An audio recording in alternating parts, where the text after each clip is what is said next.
بەناوی خوای گەورە و میهرەبان سڵاو بە قوتابیانی قۆناغی سێی پەیمانگای ئاگای ناحکومی. لەم ڤیدیۆدا باس لە LAN کۆنفیگرێشن دەکەین.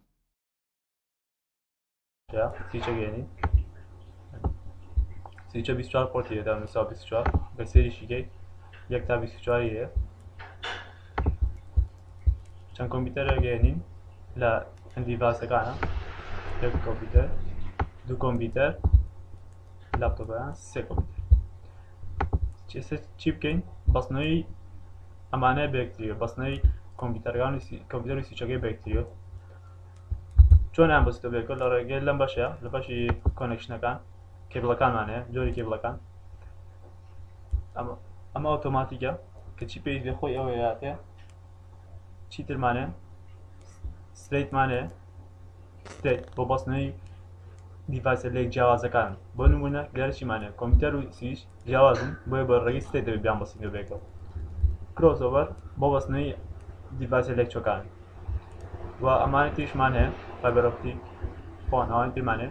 ئەمەشیان سێراڵ DCE لە کۆتا محاضەرەیە، کۆتا محاضەرە بەستنەوەی دوو نێتوۆرک لە ڕێگەی ڕاوتەرەوە. ئەمان بەکارهێنا.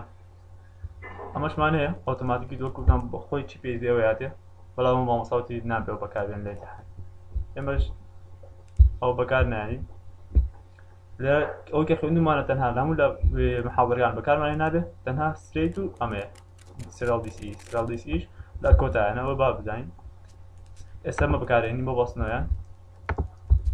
ئەمە پازی سەرنێت بە سویچەکە 24 پۆرتی یەکیان هەڵبژێریت کێشەی نییە. ئەمە یەک کۆمپیوتەرانی دیش بۆ ئەمان شێ بەستینەوە. ئەمە دووان، ئەمە سێ. ئێستا چێگەین بەسمانەوە بێکەوە IP این بە هەرێک لە کۆمپیوتەرەکان ڕێگەی تۆ کلیکی لەسەرەکەی سەمداڵی IP وەرنەگرتووە، چونکە هەر لینک IP ئەدرێسی وەرنەگرتووە. کلیکی دەیەکەی دێن سەر تابی دیسکتۆپ. لە دیسکتۆپیان سەر IP کۆنفیگرێشن سێرێکی دووڕادی بەتنانێ چیە DHCP ستاتیک. ستاتیکەوەی کە بە شێوەیەکی خۆم بە شێوەیەکی ستاتیکێنێ بەدەستی هێنێ خۆمانەینێ ئەڵێنم ئەمە IP ئەدرێسەکەیە. بەڵام DHCP لە ڤیدیۆکانی داهاتوە ئینشاڵڵا ڕوونێکەمەوە کە لە ڕێگەی سێرڤەرەکە بە DHCP خۆی هاتێ. خۆمان ڕێنجی بە دیارەکەین وەڵێ خۆی IP باتێ. سە بە ستاتیک کە ئەینێ 192.268.1.1 و کلیکی دەگەین خۆی سەبنەنداکسی بدانێ کلاسی سیشە. ئەمە یەکەمی، ئەمە یەکیان یامە بیم دۆ نابێ ئەمە IP دووبارە بێتە ناو نێتوۆرکەیە. ئەمە یەک کۆمپیوتەری دووەم تابی دیسکتۆپ IP کۆنفیگرێشن. سەکە بین دووبارەیەکی پێوین بزانین چی هەڵێت 192.1.1 کلیکی لەمەکەین ئەکسەر دەڵێ this address already used in the network. لەو نێتوۆرکە هەمان IP ئەدرێس هەیە، هەمان ئەدرێس هەیە، لەبەرەوە ئەوە وەرناگرێت. پێویستە دانەی تێبینی 192.1.1.2 خاستەخۆی سابن ماگسی هاتێەوە. ئەمە دووەم.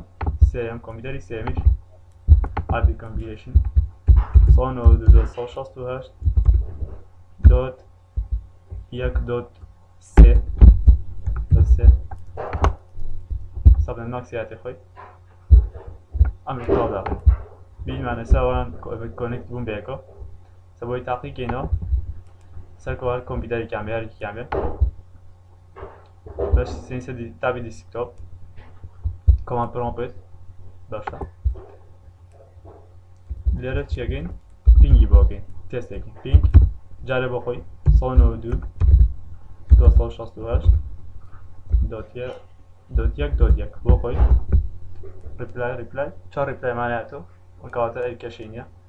دا بۆ کۆمپیوتەری یەکی لە دوو کۆمپیوتەرەکەی تر کە لە ناومە هەمان نێتوۆرکان 192.268.1.3 کۆمپیوتەری سێمیان کێشەی نیاویش لە باماشە ئێستەمە کێشەی نییە بەسەڵات دەبێتەوە. کۆمپیوتەری دیشان بێ بۆ من لەمەشتان پینگی 192.268.1.2 خۆی ئەمە بۆ خۆی بۆ کۆمپیوتەری تریان